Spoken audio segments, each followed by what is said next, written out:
host of the Derek Hunter podcast. Derek Hunter and Turning Point USA contributor and columnist for BizPac Review, Erin Elmore. Derek, Erin, welcome back to the show.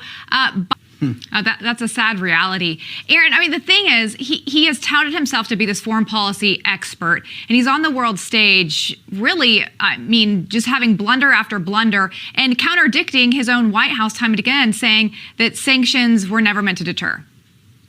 It's always clean up on aisle 4 with Joe Biden, whether it's his staff or Jen Psaki or anybody. It's always having to backtrack and try to get away from what he's saying, because he's been wrong for the last 40 years on basically every foreign policy decision that he has ever made. And these gaffes aren't just about the wrong name or the wrong title. They're about massive foreign policy decisions, whether it's to engage in nuclear warfare or to send troops to Ukraine. These aren't small errors. These are decisions that could impact the history of our whole entire world.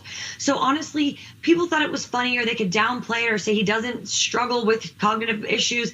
This is an example of why it is so important and why it is so bad. And the problem is if we get rid of Joe, we have Kamala, and then what? Perhaps Hillary and Nancy. I mean, when you start to think about what the next 3 years look like, it's pretty sad. Yeah.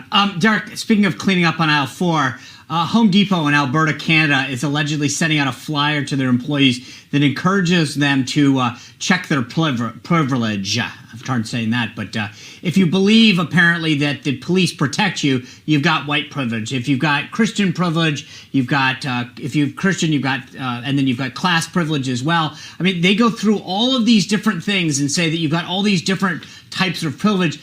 It kind of worries me that this is how they're training their employees. Apologized for this. They said it was a mistake. They didn't have anything to do with it. It was blah, blah. It's always the excuse. These companies all make errors in the same way, just like the media. And then when they're caught, wasn't even in town that month. I don't know what I'm doing. Right. Hey, Erin, before we go, USA Today is really interesting. Marsha Blackburn asked Ketanji Brown Jackson if she could define a woman. She couldn't, but then run to the rescue. There was USA Today, and they said, don't worry. Science says that there's no simple answer as to what a woman is. Apparently, I grew up believing that you just had to have 2 X chromosomes to define what a woman is. But according to USA Today, it's changed, apparently, right? You're a woman. Has that changed? It has not changed that I'm a woman. I know that's not what you're asking, but USA is basically a mouthpiece for the Democrat Party. It's ridiculous. It's absurd. I remember just a few years ago when the left was saying the future is female, believe all females. What happened to that? And Joe Biden himself said he was going to nominate a black female. So which is it? They are the party of hypocrisy and talking out of both sides of their mouth. I think there's several ways you can define a woman, whether it's the chromosome, whether it's ovaries, whether it's having a man go buy our lumber at Home Depot. Enough's enough with the left. Thanks, Erin. I am woman, hear me roar. We're out of time, Erin. Thank you. There is nothing wrong with that. All right, I'm going to have to jump in here because we're out of time.